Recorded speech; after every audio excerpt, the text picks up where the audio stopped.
Hi and welcome back to Live and Breathe Horses. Today we are going to have a wee chat about unpredictability. That was a nice breath thing. That was predictable. So people often say, oh, my horse is so unpredictable. And I think horses are actually very predictable because they're not thinking about stuff, they're just doing how we feel. So when it seems like they're being unpredictable, it's usually because we're just not paying attention. Something happens and we did not see it coming, because the horse doesn't go from just standing there to freaking out, you know. There'll be signs in between. They'll get more tense, you know, and if you watch, you'll see it round their nose, round their eyes, the look in their eye. The ears, of course, being the first sign. So if my horse is standing there looking over there, there's a load of tractors and machines in the field, that's fine. It's all about what happens next, isn't it? If he goes from that to just watching and then being calm and coming back to me or back to himself, that's fine. If he goes from that to getting freaked out and wants to run off, then not so good.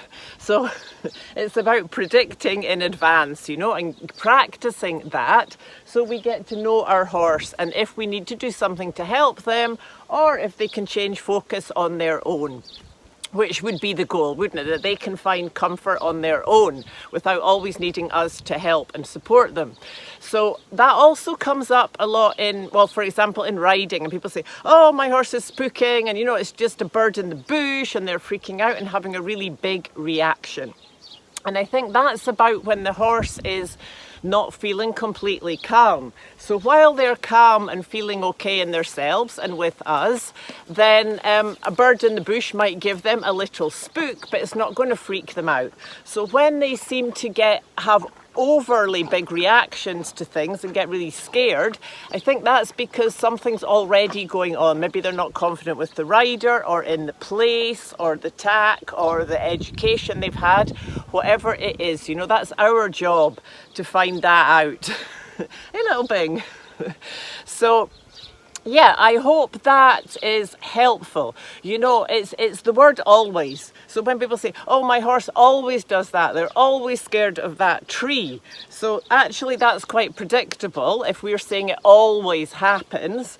And I think that word with our horses and with everything in life is a bit of a warning, you know, to pay attention. If they say, oh, this always happens to me, well, why is that always happening? Is it something I'm creating? Is there a lesson in there of something I need to learn? So if I say like, oh, my horse always freaks out when whatever's happening, then that something really is a clue. Well, that thing we really need to work on. Anyway, hope that's helpful for you. Keep on tuning into the light. Have a great day, and I look forward to see you next time.